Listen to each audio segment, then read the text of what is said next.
Hi. Welcome in our new tutorial. We change a PC wallpaper.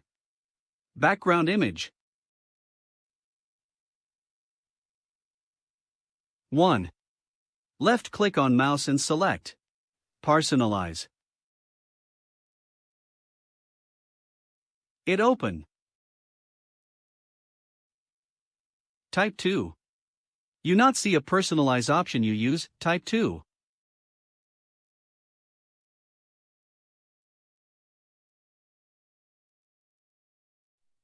Click on Window button and search Background image setting. I click here.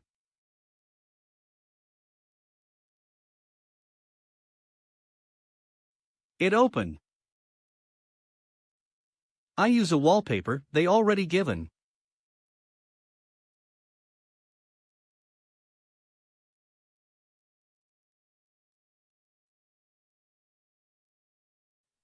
When I change a wallpaper it change.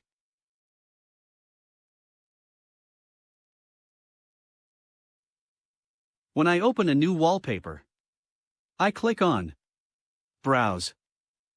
File Explorer is open. I choose a wallpaper I already downloaded.